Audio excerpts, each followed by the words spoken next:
गरीब अंडे वाला। सोनपुर कहकर एक गांव में ब्रिजेश नामक एक गरीब आदमी रहा करता था। वो स्वभाव से बहुत नेक और ईमानदार था। वो अपनी बीवी महिमा और छोटी बेटी पिंकी के साथ रहता था। ब्रिजेश के पास अपने आंगन में पोल्ट्री फार्म केज था, जिसमें उसकी 20 मुर्गियां रखी थी। वो उनके अंडों को बाजार में बेचकर पैसे कमाता और अपना और अपने परिवार का पेट पालता। अंडे ले लो, अंडे ताजे ताजे फ्रेश अंडे, कम दाम लेकिन क्वालिटी एकदम जबरदस्त। ले लो अंडे ले लो। 2 डजन दे दो ब्रिजेश भाई।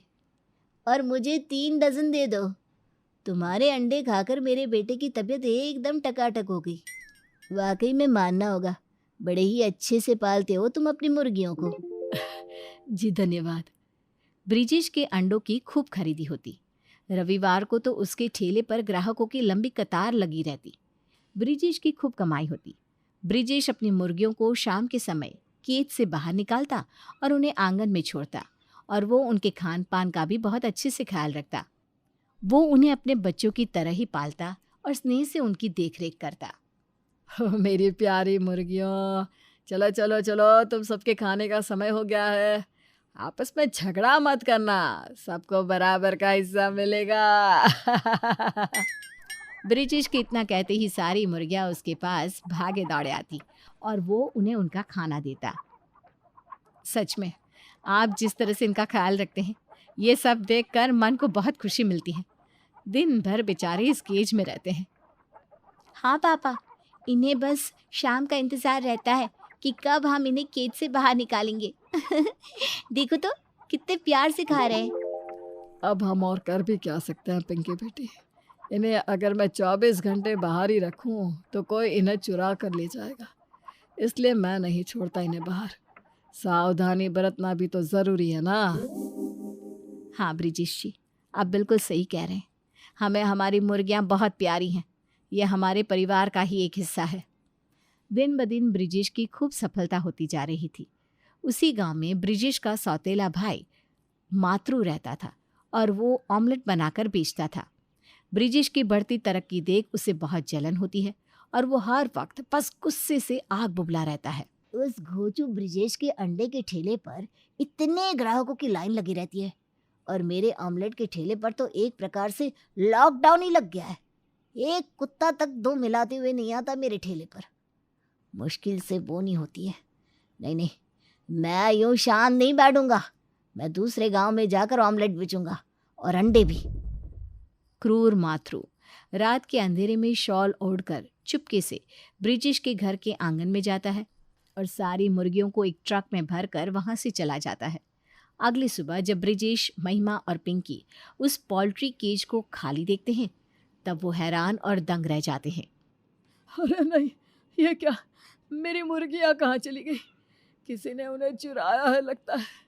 नहीं, मैं तो बर्बाद हो गया। संभालिए अपने आप को ब्रिजेश जी, वो यहीं कहीं गई होंगी। लेकिन माँ, रात को सोने से पहले पापा ने केज को ताला लगाया था। किसी चोर ने ही दूसरी चाबी से केज का गेट खोला होगा और हमारी मुर्गियों को चुराया होगा। अब मैं अंडे कैसे बेचूंगा? मुझे तो और कोई काम भी नहीं आता। इतने सालों से अंडे ही बेचते आ रहा हूँ मैं। अब मैं क्या करूँगा? अपने परिवार का भरण पोषण कैसे करूँगा? मैं तो बुरी तरह बर्बाद हो गया महिमा। ब्रिजेश, महिमा और पिंकी पूरे गांव में जाकर मुर्गियों को ढूंढते हैं, लेकिन उन्हें उनकी मुर्गियां नहीं मिलती। मूर्ख मातरू ने उन मुर्गियों को दूसरे गांव में ले जाकर वहां पर उनके अंडों को बेचना शुरू कर दिया होता है और वो बहुत सारे पैसे भी कमाने लगता है। बेचारा वो ब्रिजेश, उसे तो खबर भी नहीं होगी कि उसके सौतेले भाई ने ही उसकी मुर्गियां चुराई है। रोते बैठ अब। बहुत मना ली तूने खुशियाँ, अब थोड़ा दुख भी मना ले भाई। ब्रिजेश अब बहुत चिंताग्रस्त रहने लगा था।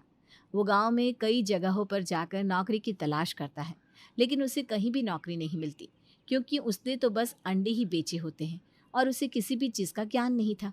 धीरे धीरे पैसे खत्म होने लगते हैं और उनके खाने के लाले भी पड़ने लगते हैं।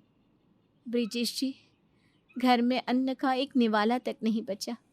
सारा राशन खत्म हो गया है। माँ माँ, मुझे जोरों की भूख लगी है, जल्दी से मेरे लिए कुछ बना दो ना। महिमा, पास के मंदिर में गरीबों को खाना देते हैं। मैं पिंकी के लिए वहाँ से कुछ खाने के लिए लेकर आता हूँ। हम भूखे रह लेंगे तो कोई दिक्कत नहीं, लेकिन हमारी पिंकी भूखी नहीं सोएगी। ब्रिजेश पास के एक मंदिर से थोड़ा खाना मांगकर उसे पिंकी को देता है। उनके पास अब सिर्फ 2 से 3 अंडे बचे थे। अगली सुबह वो उन अंडों का ऑमलेट बनाते हैं और खाने जा ही रहे होते हैं कि तभी उनके दरवाजे पर एक बूढ़ा भिखारी आता है। बेटा, कुछ खाने को दे दो।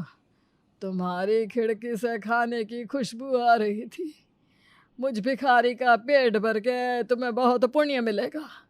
2 हफ्तों से भूखा हूँ।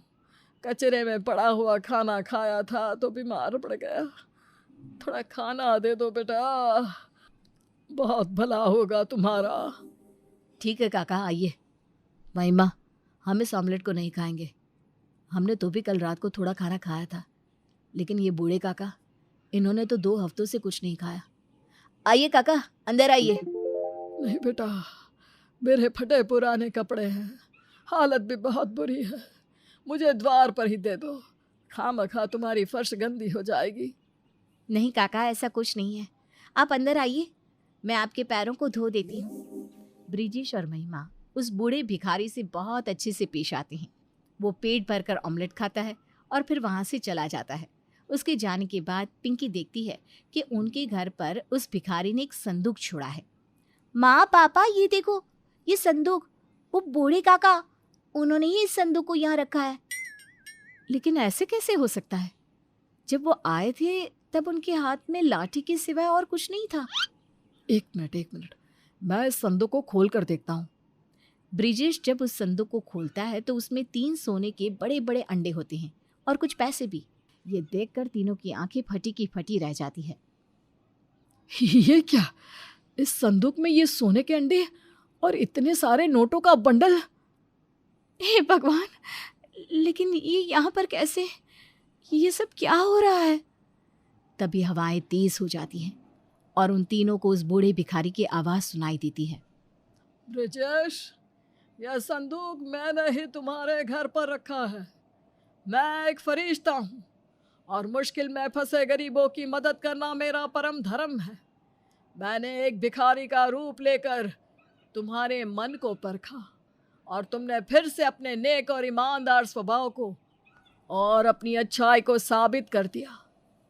इसे खुशी खुशी अपनाओ ब्रिजेश। और हाँ, पड़ोसी गांव सोनपुर में तुम्हें तुम्हारी खोई हुई मुर्गियां वापस मिलेंगी। ये सब सुनकर ब्रिजेश चकित और भौचक्का रह जाता है। धन्यवाद फरिश्ता, मैं हमेशा आपके इस उपकार का एहसानमंद रहूंगा। तीनों भी फरिश्ते को हाथ जोड़कर धन्यवाद कहते हैं और फिर पड़ोसी गांव में पुलिस के साथ जाकर ब्रिजेश अपनी मुर्गियों को ढूंढता है और उन्हें वो मुर्गियां मातरू के ठेले पर दिखती है। मातरू, मेरी मुर्गियों को तुमने चुराया, ये तुमने बहुत गलत किया। गिरफ्तार कर लो इस दुष्ट चोर को। ब्रिजेश के बच्चे, तुझे तो मैं बाद में देख लूंगा, तू बचेगा नहीं। अरे चल, डायलॉग बाजी बंद कर। पहले तुझे जेल में जाकर चक्की पीसती है, बेवकूफ कहीं का। पुलिस मातरू को अपनी वैन में डालकर ले जाती है और ब्रिजेश को भी उसकी मुर्गियां वापस मिल जाती हैं। वो फिर से अंडे बेचना शुरू करता है और उन सोने के अंडों को सुनार के पास बेचकर उन पैसों से पिंकी को पढ़ाई के लिए शहर भेजता है।